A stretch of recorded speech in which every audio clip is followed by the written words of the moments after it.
So we have some more information yet again about Pax Dei. The developers continue to be very active on their Discord. This week they hosted an AMA about lore. So it's already closed. It closed on Friday. They will have a FAQ published on Tuesday of next week. And we don't know when the next AMA is. The rumor is it could be a tech AMA, and we don't know when. Updated my website, 64 new items today. I'm picking out about 20 of them that I'm going to go through with you guys here real quick. This one basically says more or less the heartlands might be in the center of the world, and you spread out to the edges, and the closer to the edges you get, the more dangerous it gets. This one talks about basically proximity chat, and it sounds like based on this comment, they're probably not going to have proximity chat, but again, speculation based on one comment, so who knows. The friend code for the alpha will basically put you in the same location in the world when you start, so make sure you're using friend codes with your friends to get in the same location. Distances matter, but they want people to be able to play together. They want the distances to matter for the logistics and the economy, so for like gathering and crafting and things like that and building,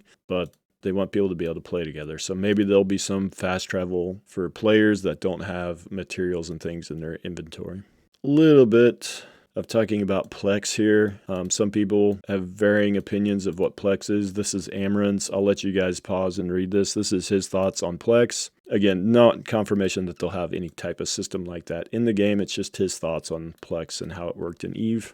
Talking about death penalties. They want there to be some penalties for death, but not be overly severe. Weapon swapping is confirmed, so we don't know if it's like New World where you have 2 weapon sets that you swap between, or several other games that have done that, like Guild Wars 2. We don't know if it's exactly like that, or if there's 3 weapon sets, or what it is, but there is weapon swapping. Identical hitboxes, that's an important thing with action combat, so good to see they have that. Projectile physics with fall off. Good to see they have that. There's charged shots in combat. So we're getting a lot of combat. I'm giving you guys a lot of combat things because we didn't know much about the combat. They've leaked little bits of information about the combat. So that's why I picked out a lot of those. Stamina is the main currency. So instead of like mana or energy, stamina is the main currency.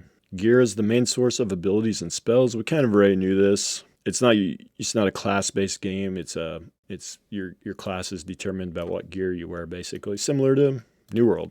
Spellcasters. So it sounds like it might be something you have to unlock, and it might take a while. Just kind of reading between the lines a little bit on this in terms of magic. Sounds like it may not be like an everyday thing or somewhat rare thing. There's no player levels, so again, like you level up your gear, you level up your equipment, your weapons, instead of your player. There's no need to grind points. The leveling system is designed so you'll level up fast just by interacting on the server. So this is just talking about grinding. Not a tremendous amount of grinding has to be done, so that's good.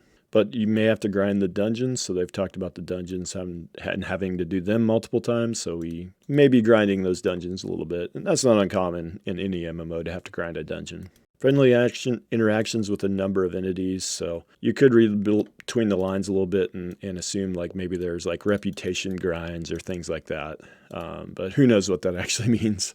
They don't want to have instances in general, it sounds like, and it also sounds like they don't want to have ranking systems or leaderboards. Dungeons and raids, there will be raid targets, so raiding essentially is confirmed, which we kind of knew already.